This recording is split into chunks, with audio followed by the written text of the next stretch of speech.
But this next comic, he's really funny. I love watching him work, and you guys are going to love him too. Put your hands together for Shawn Stenhouse.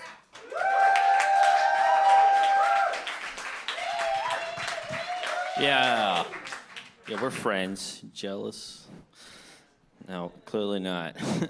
Hey, let's hear it for all my broke people. Yeah. Usually when I do that, I get no answers, so that's pretty cool. Hey, broke friends, you ever do this? You ever walking down the street, enjoying a sunny day, and then you start thinking about how much money you owe everybody, and how little money you have, and then your mouth involuntarily goes,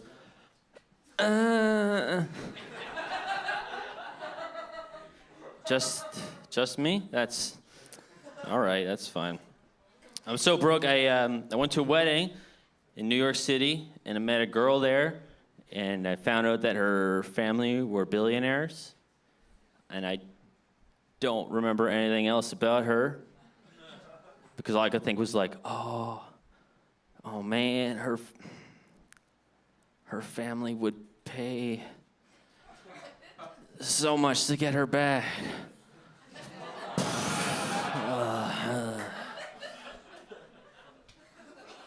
I'm so broke, I was like, they'd probably pay like $50.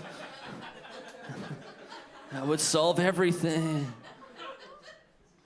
Yeah. I recently stopped eating meat because I needed another reason to walk around thinking I'm better than everybody else. That's working out pretty good. I also like being hungry all the time, so that's my A+ game. I'm very excited because I was reading that if you don't eat meat, your carbon footprint goes down significantly. So now I can do my favorite thing: sit in my car in neutral and just rev the engine for half an hour at a time. It's great. People are like, what are you doing? I'm like, hey, man, it's okay. I don't eat meat. I got it. It's fine. Don't worry about it. I like to read clickbait articles. I'm pretty good at I'm always like, yeah, I do want to know what the cast of Power Rangers looks like today.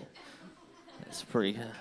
I found one. It was a list. It was a list. They were like, we listed hundreds of cities, and here are the top 10 best cities to go start a new life, to be an expat.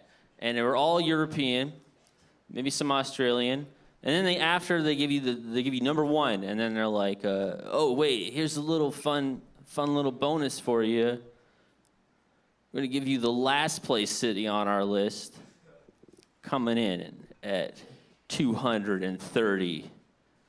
Baghdad, Iraq. I was like, I don't think that was necessary. I'm pretty sure everyone knows Baghdad sucks. Even people in Baghdad know no one's in Baghdad going like, oh, it ain't much, but it's home, all right? No, everyone in Baghdad's like, get me out of here. It's terrible. It's not like Baghdad has like a tourism department or something. And they have a meeting, and they're like, oh, we're getting killed on this BuzzFeed list. Come on, guys, we gotta find some ideas to crack the top 220. Come on. What do you got? Baghdad Jazz Fest? I like it. Comic-Con Baghdad? Yeah, that's it. Horse-drawn carriage tours of the old port of Baghdad? I'm liking what we're hearing. I'm very bad at sports. No one's like, what? You? I'm so bad at sports, especially basketball. If you're watching me play basketball, you're like, how could anyone be so bad at anything as this guy is bad at basketball? But it gives me a better appreciation of the sport, I think. Because now when I watch it, I'm just so blown away by, like I was watching the All-Star game, watching the dunk contest. My friends are like, whoa, did you see that sick dunk? I'm like, whoa, did you see how that guy can run and bounce the ball at the same time? What is this guy, a wizard? Jeez.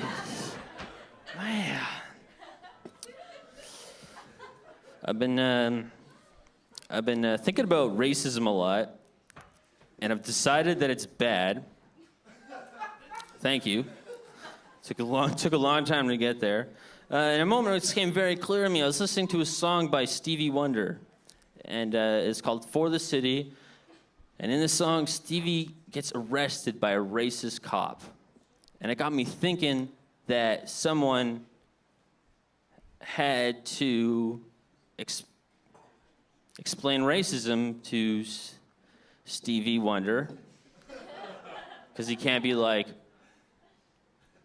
"Oh, you look different." That, I get it. He's got to go to his friends, and he's got to be like, "Guys, there's a bunch of people being real mean to me, and I can't figure out why." And his friend's like, "Oh shit, Stevie, I'm sorry, I forgot to tell you about racism." And he's like, "What's racism?" And like, "That's when people don't like you based on the color of your skin." And he's like, "Oh, what's color?" And his friend's like, "Color is like blue. Fuck, you don't. It's like when light bounces off things and goes into. God damn it, you don't." Hey, you know what? Number one rule of comedy: make fun of blind people. That's killing it there. Kill it. I read something interesting in the news recently. Wasn't that recent? It was like 2 years ago, but I'm too lazy to write anything new. And it was a quote from Vladimir Putin. He said, "Homosexuals are allowed in our country, but they must leave our children in peace." I was like, "Oh, okay, right, okay." That's makes sense to say if you spent all of your childhood being prank phone called by gay dudes for that. I guess he's like out, like I just imagine little Vladimir Putin out there. He's like playing with his rocks or whatever they play with in Russia. I don't know. And his mom gets a call and he's like, "Hey, I must speak to Vladimir." And Vladimir's mom's like, "Well, he's 7 years old, and you're a grown man, but sure, why not?" And he gets on the phone, and then he gets the phone and he's like, "Hey, Vladimir, I'm gay." And Vladimir's like, "Fuck. Look at all these gay guys. Fuck. God damn it." And the gay guy's like, "Is your refrigerator running?" And Vladimir's like, well, yeah. And the gay guy's like, "Well, then you better go catch a gay's rule." And he gets out and he's like, and gets the fuck out of here. Speaking of getting out of here, that's what I'm going to do. You guys have been awesome. Oh, there we are.